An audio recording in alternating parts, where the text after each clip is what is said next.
D'ailleurs, mettons donc un peu de soleil dans cette heure de radio. Nos premières invitées de la soirée, Fred. Oui.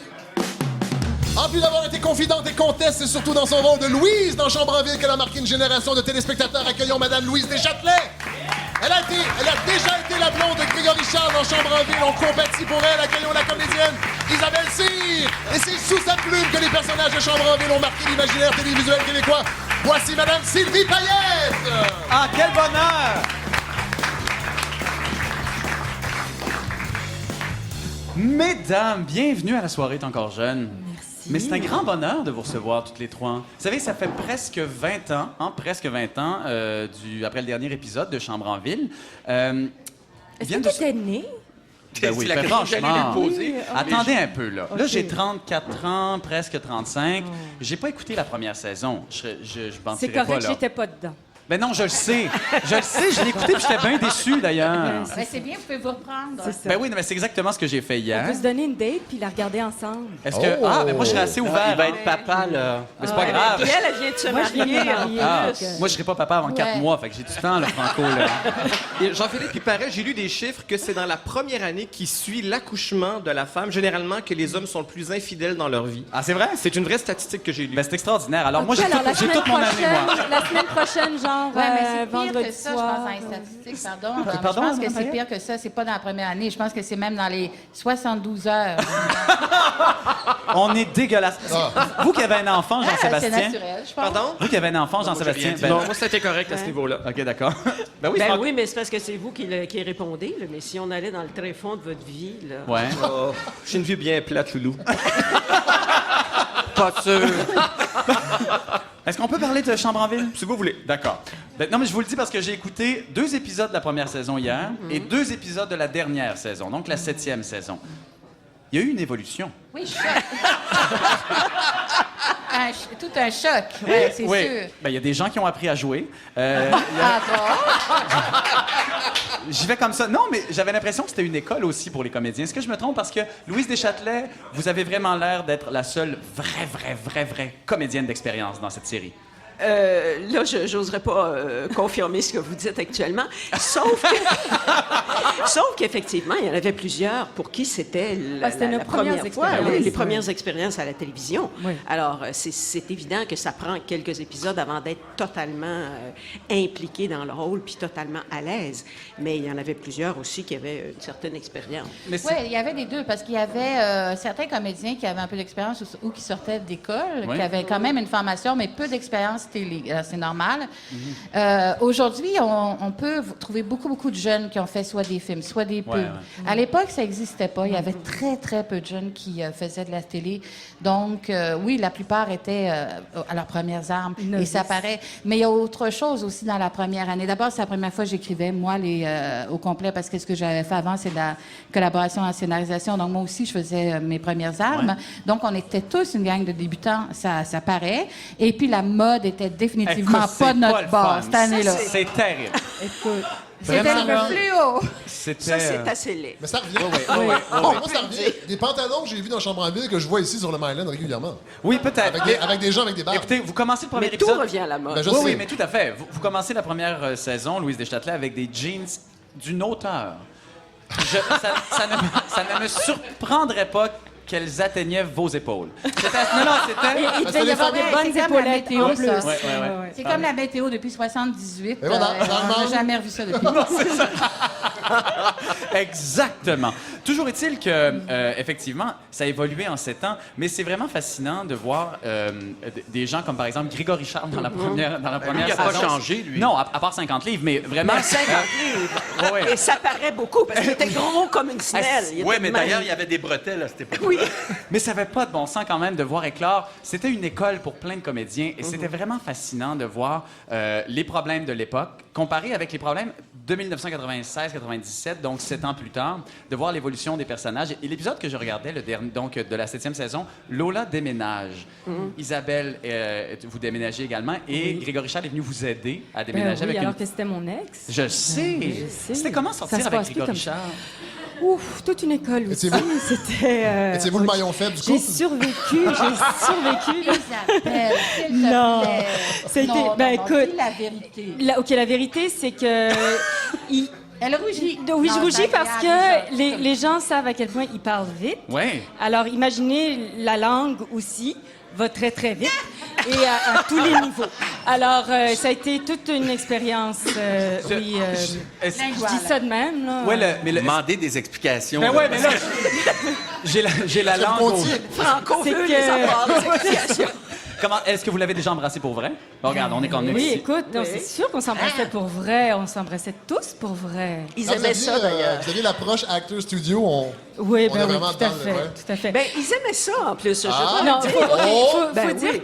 qu'on était, donc c'est vrai qu'on était tous jeunes et fringants et avec pas beaucoup d'expérience. Donc, il y en a nous, pas c'était comme un party. Et tellement qu'on se faisait souvent chicaner par la régie puis la réalisation parce qu'on avait trop de fun. Et par sur le plateau. moi-même. Ah ouais, hein? Ben c'est ça. Fait Ben, que- disons que des fois, c'était un peu party ado, hein? Oui, Sur le plateau. on virait tout à dos. Comment ils appellent ça maintenant? Des fêtes food, je crois. Hein? C'est ça le nom, là? Quand fêtes- ils Je ne crient suis ça plus dans le cercle Alors, des dans jeunes. les... Non, il y a un bébé. Ah, des food fights! Oui, Les oui, food food fight. Food Ah, fight, oui. merci. Ah oui, Oui. non, c'était- Oui, oui, alors Ouais. ils faisaient ça, là. Ouais, avec Quand la on avait des nourriture. scènes à table, là, Ah on oui. était une douzaine, c'était écœurant. Ah Ils ouais. mettaient ça sur le bout de leur fourchette, puis ils se Ah pitchaient ouais. ça d'un bord à l'autre du studio. C'était effrayant. Et c'était un gros party, donc il Ben fallait ouais. de temps en temps mettre ouais. un peu d'ordre là-dedans. Et est-ce que vous vous attendiez qu'un party de jeunes comme ça fasse de 1,5 à 2 millions d'auditeurs à chaque semaine? C'est quand même fou, On ça. est allé jusqu'à 2 900 000. Je Mais voudrais c'est juste vous le dingue, rappeler parce que ça. c'est énorme. Puis c'est Ça surtout existe que plus, ces ça. chiffres-là, c'est les nouveaux Nielsen parce que quand Ouais. on a terminé, ils avaient tout refait, des calculs nouveaux. Donc, c'est autant qu'aujourd'hui, 2 900 000, c'est identique. Mais on s'est habitué vite. Ah oui, hein? Ouais, c'était je dirais que c'était un petit peu le Star Academy de l'époque, je pense. Les gens avaient du plaisir, il y avait de la chanson, de la musique, il y avait beaucoup de jeunes, il y avait de la dynamique, une dynamique folle. Les gens s'attachaient aux personnages et puis plus on avançait, meilleur on était. Donc j'imagine que aussi. Ben, c'était vraiment particulier parce que nous, à cette époque-là, donc c'était la première émission culte jeunesse. Ouais, ben oui. Et donc, ça s'était jamais vu au Québec. Et nous, on était là-dedans sans trop savoir qu'est-ce qui nous attendait. Et là, c'était rendu qu'on ne pouvait plus sortir dans la rue, on ne pouvait plus aller nulle À part. ce point-là? Ah oui, écoute, ils nous envoyaient partout, on faisait de la promo. Et du moment qu'on était plus que deux de la gang ensemble, il fallait quasiment avoir des bouncers. Les gens, dans les salons là, de jeunesse, tout ça, les gens nous arrachaient nos vêtements. Ils étaient... ça, voyons donc. on a déjà eu des services. Mais ils arrachaient parce qu'ils n'étaient pas beaux, j'imagine. vos- Ben, c'est sûr que... C'est surtout qu'il était tellement ample. Ouais, c'est ça l'histoire aussi. Mais tu sais que moi, en tant que vieille de l'émission, Ouais. même moi, j'étais agressée par les parents. C'était Ben voyons donc. les jeunes m'aimaient. Mais oui, parce que la façon dont Louise agissait avec Ah les ouais. jeunes, étant donné qu'elle n'avait pas de lien de sang, elle leur permettait des choses que leurs parents ne leur permettaient pas. Ah. Et elle était avec eux très compréhensive. Ben oui. C'était la mère idéale. Alors, je me faisais arrêter par les jeunes qui disaient « Tu devrais dire à ma mère d'être comme ça. » Les mères disaient « Vous, ma maudite, là. » Ben Ah, moi, mais- je pense que... oh, excuse-moi. Non, mais vas-y. Non, mais je pense que c'est une des clés du grand succès de cette émission-là, c'est qu'on abordait des sujets qui n'étaient pas nécessairement abordés avant à la télé. Juste, si je me souviens bien, le couple Grégory-Charles, Isabelle Cyr, Ouais, en ouais. tout cas Hélène et Julien, mon Dieu.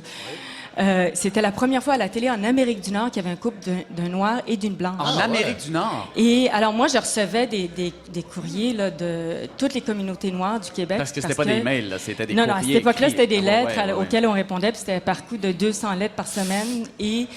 Mais c'était ça qui était fabuleux, parce qu'on abordait tellement de sujets qui étaient à la limite tabous, Ouais. à une époque où on avait de la misère avec les nouvelles émissions pour enfants de dire un petit mot plus haut que l'autre. Ben, Et alors, les jeunes, tout le monde capotait, toutes les générations. se Je sont disais mis- dans la première saison, il y a une phrase qui se prononce qu'on ne pourrait pas imaginer, je pense, aujourd'hui. Cette phrase, c'est celle-là. S'il y a un nègre dans la place, il va falloir le mettre au pas. Ah, mais je veux dire, c'est fou. Ouais. Ce mot-là, utiliser ce mot-là maintenant, ça se peut pas. Ça serait Ça inacceptable. serait censuré. Ouais, quand j'ai regardé la première année, je les revisionnais il y a quelques années déjà, et j'ai revu ces images-là et je me suis dit, ça passerait pas aujourd'hui. Il n'y a pas un diffuseur qui laisserait passer ce terme ou ces commentaires-là, alors qu'effectivement, ils doivent exister quelque part encore, et que le meilleur moyen Ouais. de les faire disparaître, c'est de les nommer et de pas faire semblant que ça n'existe pas. Donc, à l'époque, moi, j'avais une grande ouverture. J'avais le diffuseur qui me disait, non, continue, j'aimais là, si je parle de ça, vous savez... Mais le public réagissait comment à ça? À une phrase comme celle-là? Non, mais c'est fou. Ils étaient prêts, ils acceptaient. C'est que je faisais toujours quand même une contrepartie. Alors, par exemple, si lui disait ça, il y avait quand même une partie de la gang qui allait lui dire, non, mais de quoi tu parles? Qu'est-ce que tu veux dire? Et il finissait par s'excuser. Donc, il y avait quand même la contrepartie. Donc, ça passait bien. J'ai reçu très peu de lettres parce qu'on recevait vraiment un courrier là, à la poche. Là, il débarquait en répétition avec la poche. Ça doit être fabuleux, ça. Oui, mais aujourd'hui, je me dis, j'aurais aimé qu'on ait les médias sociaux. Ça aurait été formidable de le faire à l'époque, avoir ça. Parfois, on lit des bêtises sur le coup, puis on se dit, finalement, non, c'est pas si nécessaire que ça, les médias sociaux. Il n'y a pas le filtre du temps, hein, souvent, avec les médias sociaux. Donc, mais j'imagine que faire un chambre en ville à une époque de médias sociaux, ça serait l'enfer. Probablement. De gérer tout ce qui se passe. Parce qu'imaginez si vous n'étiez pas capable de sortir dans la rue. Non, c'est sûr que là, on n'aurait aucun espace vital. Mais en même temps, aujourd'hui, ça ne peut plus se comparer parce qu'il y a de plus en plus d'émissions jeunesse. Il y a donc une accessibilité à tous ces artistes-là et aussi aux émissions. Alors qu'à l'époque, comme il n'y en avait qu'une, c'est pour ça qu'on devenait une espèce d'icône pour toute une jeunesse. Excuse-moi, Isabelle, je t'interromps, mais en même temps, j'avais vraiment, moi, à TVA, une équipe à la direction qui nous laissait carte blanche. Et ça, c'était unique. C'est-à-dire qu'à un moment donné, j'ai dit... C'était qui la direction à l'époque? C'était Michel Chamberlain qui était là. Et un jour, j'ai dit en entrevue, écoutez, j'irai pas jusqu'à expliquer comment on met un condom. Je l'ai rencontré dans un corridor et il me dit, oui, Sylvie, fais-le. J'ai dit, vous êtes sûr, ça vous dérange pas? Il m'a dit, non, au contraire, vas-y, fais-le. Ça, c'est l'ami de Louise qui travaille au cégep, je pense. Francine Morin. Oui. Qui mettait un préservatif sur un gros crayon feutre. Exactement. On peut la trouver sur YouTube. Donc, depuis ce temps-là, vous vous en servez, vous savez comment le mettre. Exactement. Avant, je savais C'est comme ça que j'utilise des crayons feutres maintenant. Oui, les gros, évidemment, pas les petits. Non. Mais on vous remercie, Mme Payette, parce que ça a prévenu quand même une grande génération de jeunes, de jeunes savards et ça aurait été invivable. Mais aujourd'hui, je suis pas sûre que les émissions qu'on voit ont cette liberté-là. Parce que j'ai parlé à des gens qui me disent, mais comment tu faisais? Puis ils me racontent qu'il y a toujours des gens qui édulcorent les textes, qui repassent, il faut choisir la bonne couleur, le bon prénom, il faut qu'il y ait également de gars, de filles, de couleurs, de ci, de ça. Ce qui fait qu'il n'y a pas cette liberté que j'avais. Alors, j'avoue que quelque part, Chambre en ville a pu avoir ce succès-là et cette immense visibilité-là parce qu'on a eu carte blanche. Puis il y a des gens qui ont dit, on va faire confiance à l'équipe. On a fait notre propre morale. On s'est donné des limites. Je racontais cette semaine, justement, à quelqu'un que Vincent Gratton, qui a quand même, qui avait déjà 32, 33 ans à l'époque, nous a demandé d'attendre que Julie Deslauriers ait 18 ans avant de pouvoir faire des scènes un peu plus que le baiser seulement. Oui, parce qu'il a dit, moi, j'ai quand même plusieurs années de plus. Donc, on se faisait quand même notre morale en disant, on fera pas un comédien beaucoup plus âgé qui va aller avec une fille qui n'a pas 18 ans. Donc, on le faisait, on était responsables. Fred soulevait quelque chose d'intéressant. À 32 ans, Vincent Gratton était sûrement en secondaire 5. On avait l'impression que les gens étaient constamment au cégep ou au secondaire 5 dans cette série-là. Scolairement, ça n'a pas bien été pour eux. Hein? De façon académique. Non, c'est parce que si vous regardez, entre la première année que vous avez vu la 7e, il y en a qui sont allés à l'université, il y en a qui ont parti le business. Ils ont eu des bébés. Il y en a même un qui est devenu avocat, qui a son bureau. Donc, non, ils commençaient au cégep, mais après, ils ont évolué. J'ai suivi fidèlement l'évolution des cours. Et vous savez, on est très chanceux d'avoir ces DVD-là parce que vous nous avez raconté, en fait, je lisais qu'à TV1, ils allaient jeter les 188 épisodes de Chambre en ville. Ils vous ont appelé un matin pour vous dire « By the way, sont au chemin. Si vous les voulez, venez les ramasser. » Je ne sais pas à qui je dois dire merci. Il y a une personne qui a appelé chez moi un jour et qui a dit « Écoutez, les cassettes sont sur le quai de débarquement. Pas les cassettes, mais les masters, vraiment, les bandes les maîtresses. bombines, Là. les bobines. Ils sont sur le quai de débarquement. À midi, les poubelles passent. Si vous n'êtes pas venu avant, C'est ils vont pas être vrai, partis. hein? J'ai aucune idée qui est cette personne. Je la remercie. Donc, mon mari est parti avec sa voiture et il est allé chercher les masters sur le bar. Parce que sinon, on n'aurait rien, on n'aurait pas pu faire les DVD que vous avez devant vous parce que les VHS ont vieilli, ils sont plus regardables. Les gens qui en ont chez eux, ils doivent voir la couleur et le son partir tranquillement là, de plus en plus. Donc, on n'existerait plus tout simplement parce qu'ils seraient dans les poubelles. Pour nous aussi, ça a été phénoménal parce que même, 25 ans plus tard, Moi, je vous dirais, et je suis certainement pas la seule de l'équipe, à tous les jours, on me parle de Chambre en ville. Tous les jours. Tous les jours. Il n'y a pas un jour de ma vie que je sors dans la rue qu'il n'y a pas quelqu'un qui m'arrête pour me dire « Oh, Chambre en ville, puis on aimait donc où le personnage, etc. » Alors, ça a été une émission qui a marqué toute une génération, un peu comme nous, on avait nos Bobino et Bobinette, Ouais. puis on avait nos fanfreluches.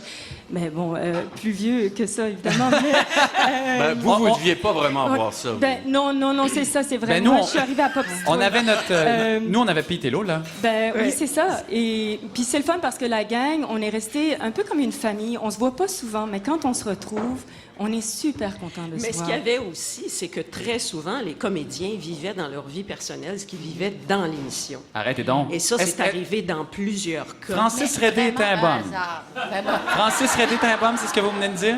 J'ai pas dit ça. OK. J'ai dit certains des comédiens Jusqu'à temps qu'il rencontre une vivaient palourde. dans la vie.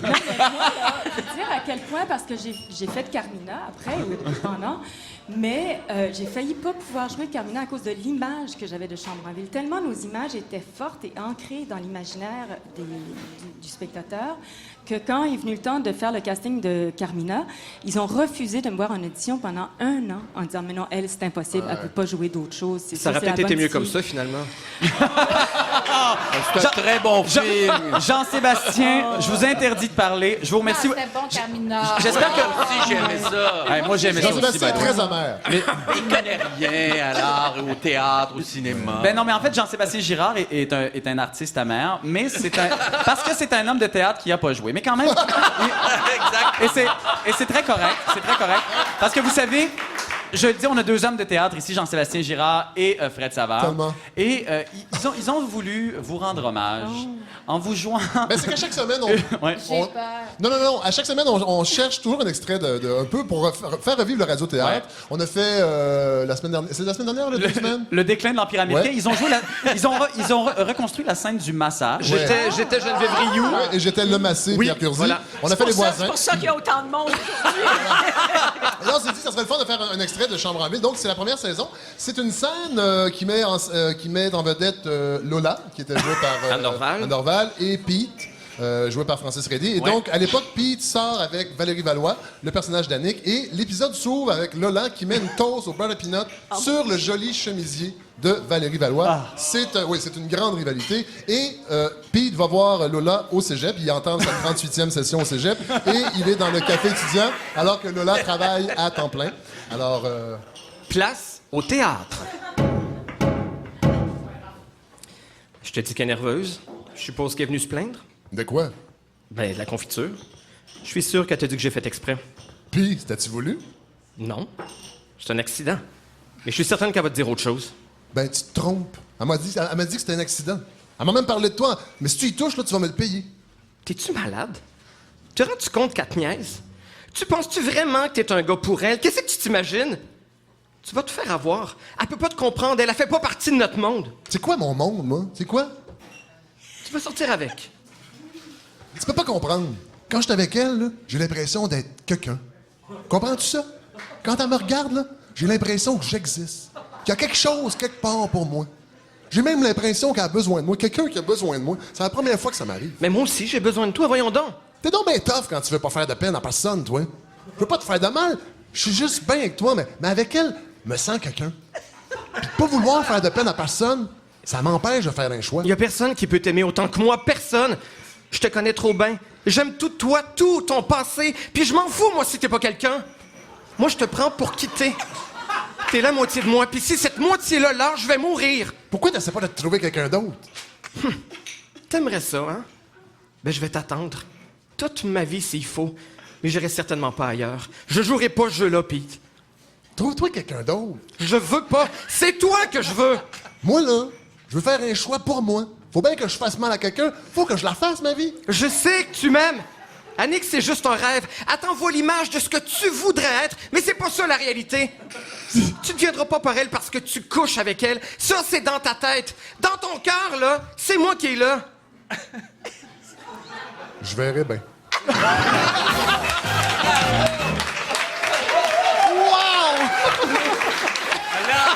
Impressionné quand même, hein? Quand on vous disait que c'était des comédiens amers.